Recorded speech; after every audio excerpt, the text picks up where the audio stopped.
welcome back to my channel. And this past week was my birthday, March 7th, and I'm officially 13 years old. I literally can't even believe it. I've been alive for 13 years, and since my birthday has passed, I've been thinking kind of about my life. I thought it'd be really cool to share with you guys some lessons that I've learned throughout the 13 years I've lived, so I thought I'd show you 13 lessons that I've learned, and hopefully you guys don't make the same mistakes I did, and hopefully you learn something new about me. So let's get storytelling. The first lesson that I learned is that Alzheimer's is pronounced Alzheimer's, not old timer. So my mom has a bit of a strong accent, and sometimes she'll pronounce words wrong. Anytime she would forget something, she'd say, oh, I have old timers, that she meant to say Alzheimer's, but she just didn't know how to pronounce it right. So I thought it was old timers, and my whole family would say old timers, kind of making fun of my mom, but I just didn't really get it. So I always said old timer. So one time I was walking with my friend to my house, and I was telling her a story, and then I forgot what I was saying.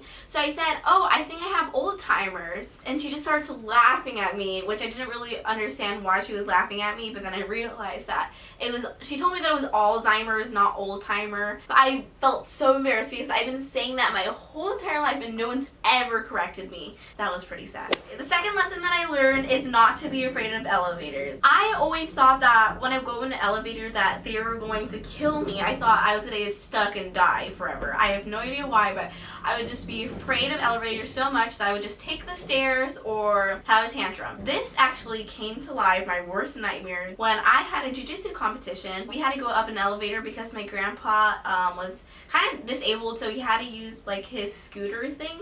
So he had like a scooter to like drive around, and so we were getting into the elevator, and my grandpa was very slow, so when the elevator was trying to close, my grandpa was like stuck in the middle, so it like wouldn't close, and it started like beeping, and it was like a very ghetto like elevator too. It had like scratches everywhere, and I just like started freaking out. I'm like, grandpa, get inside the elevator, and I'm just kind of raising my voice. I'm, grandpa, come on, we gotta go or else we'll get stuck. And then when we tried to press the button, It got stuck. Okay, so then I was stuck there. I just didn't know what to do, so I just started screaming. I was just like, Dad, we have to get out of here. The door finally opened, and then I just ran out, and then we had to go back in there again. But we told this guy, he didn't really speak good English, so he mostly spoke Portuguese, so he didn't really understand what was going on, but we told him it was stuck, so he went in there, and it got stuck again.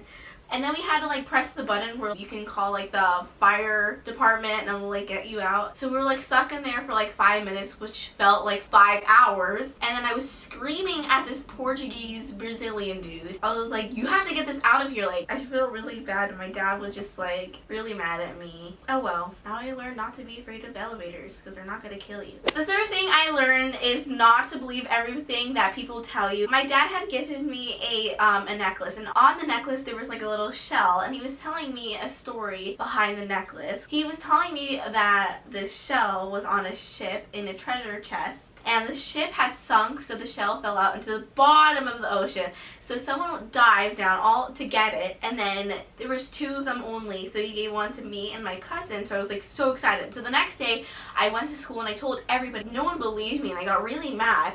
But the whole day I was looking at this necklace during class, and then the teacher took it away from me, saying I was getting too distracted.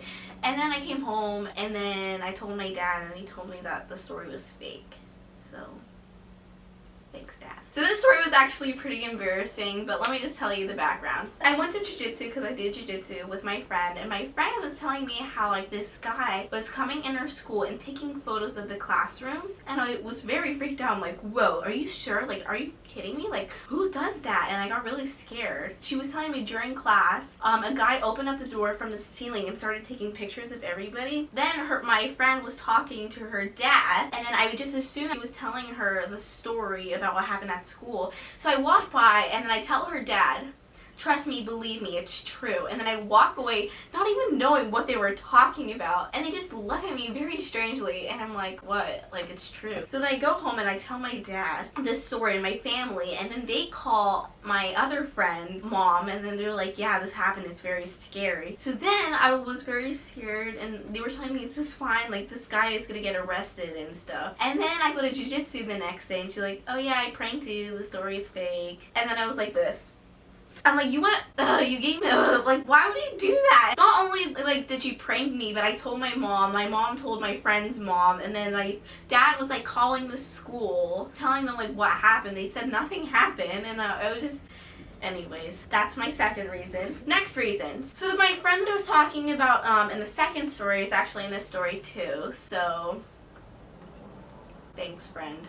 Our school had changed the dismissal bell, well, just the bell in general, to the dun-dun-dun-dun, dun-dun-dun-dun, like that scary bell, and everybody was very freaked out. And then I was like, yeah, this school is definitely haunted. So that friend who told me about the guy taking picture also told me that she saw pianos like starting to play by themselves when no one was in the room, in the NPR, because that's where like the pianos were displayed. And then I was like, wow, that's really scary. They all put like owls on top of the roof, so like birds won't poop on the roof, and I thought that owl was very creepy, so I thought like ghosts would come out of it when like the bell would ring. So everybody got freaked out, and then we would like go ghost hunting and stuff like with all my friends, and I was very scared. I genuinely thought that that school was haunted, but no, it wasn't. That was also a lie. Okay, the fourth reason why is, well, chain mail. So chain mail is this thing where people text you and they're like, text this to 15 other people or else something will happen. So it was at nighttime, and I received a text from my friend telling me like to send this to 15 people, and if you do, all your wishes will come true. And they're saying if you don't send this to 15 other people, a little girl will come in the middle of the night and kill you. So I was like really scared, and I believed it. And then I like told my dad, and my dad was like, this is very scary. Okay, my dad wasn't, I don't think he was really freaking out, but maybe a little. My mom was just like, that's silly crap, like that's not gonna happen. So then I was dreading to go to bed that night, and nothing came in the middle of the night, so that was fake. The next lesson that I learned is that dogs don't use a litter box. I don't know why I thought this. I grew up with a dog. His name was Lexi. I never saw a litter box in the house, but I just assumed he used one. Like dogs can be trained to like use litter box, because I also grew up with a cat who used a litter box. But it makes sense now looking back, because I would always see them poop outside. And then I was like asking my friend, I was like, so does your dog use a litter box? And she was like laughing at me, and like I genuinely thought that dogs use a litter box. I mean, it'd be cool if they did, but apparently they're not trained like that. So this is why cats are good. Even though my cat doesn't even use the litter box, he always pees underneath my bed, and then I have to clean it. The fifth lesson that I learned is that popcorn is made out of corn. The more you know, kids. The sixth lesson that I learned is that at Home Depot, they actually hot glue the flowers onto cacti. And I also learned right now that cacti is plural. I always thought it was cactuses, not cacti. Okay, so the seventh lesson I learned is to respect your aunts and your uncles. So I would always call them by their first name, and I never said aunt and uncle because I just never thought that was important. But I found out that was actually rude not to say uncle whatever. So I've learned that, so I just never said that. And I still don't even say it, like I just say their name. But I should probably start saying aunt and uncle. Okay, and when I was younger, I was in the car and my mom was going to the store, and she told me to wait in the car with my aunt. I don't know if you guys know, but when I was younger, I used to have really bad separation anxiety, so I couldn't be away from her or my dad for like a second. So I was very nervous when she left, and then I just started freaking out. So I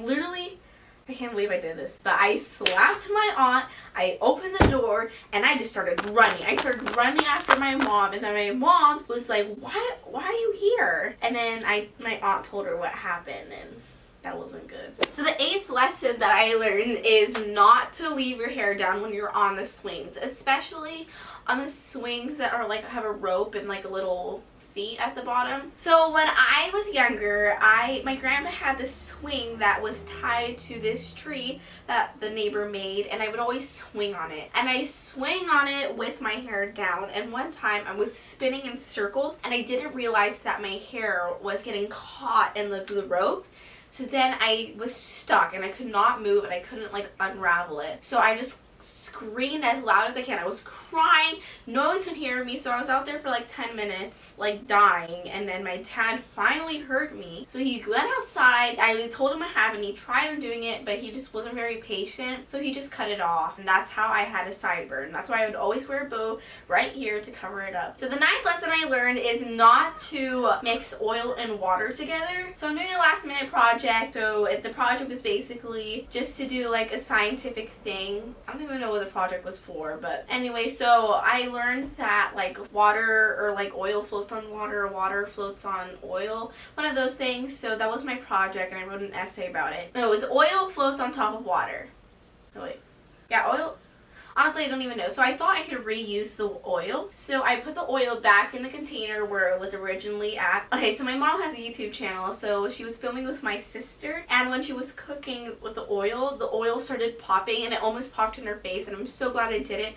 But she realized it was because the water and oil mixed together. And supposedly you're not supposed to mix them together, or else like it will explode. So don't do that, kids, because that's not good. My 10th lesson that I learned is to check all test questions, everything. Check a backside, or if it's on a computer, check all the slides before submitting it. One time I was in science class and it was a vocabulary test. It was on the computer and I only thought there was 2 sections. Well, I just submitted it after only completing 2 sections, and then it said that I got a 65 out of 100 on the test. And I started freaking out. I was like, no way. I studied everything. I know I got all the questions right. How come I got a 65? So then I got really nervous and I just started freaking out. I just wanted to run out of the classroom. So I told my teacher, and I was kind of screaming at him now looking back, and I feel like a lot of people were staring at me.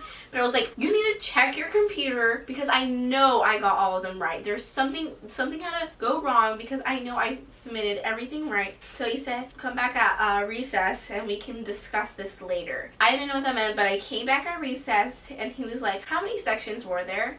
I'm like, 2. I know there's 2. I completed it all, and I know I got all of them right. He ended up telling me, well, there was 3 sections. So I asked my teacher if I could retake it. He just said no, and I was very sad. The 11th lesson that I learned is to knock on the stall before going in there. What happened was I was in the bathroom, and I just pushed open the bathroom. There was a lady in there, and I was just like, oh, sorry, and I just closed it, and it was very awkward seeing her when I was washing my hands.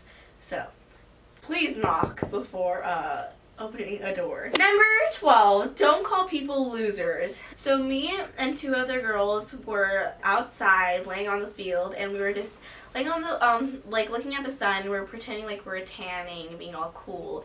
And this guy came up behind us and he was like, what are you guys doing? And I was like, go away, losers, we're tanning. I was being all sassy, and I would just be like, go away, loser. And then this teacher was actually behind us, and we didn't even know, and she was like, go sit at the red bench. So if you got in trouble, you had to go sit in the red bench, and that was very embarrassing, and I had to apologize. So just don't call people losers. The last lesson I learned is money is wonderful. When I was little, I would always, like for Christmas and like my birthday, I would always ask like, oh, can I get like a Monster High doll? But now I'm just like, can I have money? Like imagine if I asked like for money when I was a kid, I would have been like rich. Like kids, like if you're watching this, just ask for money and then you can just buy yourself whatever you want. Alright guys, that's it for this video. Thank you guys so much for watching, and if you like this video, please give it a thumbs up and subscribe, and hopefully you guys don't make the same mistakes I did or learn something new about me. Anyways, see you guys next Tuesday. Bye!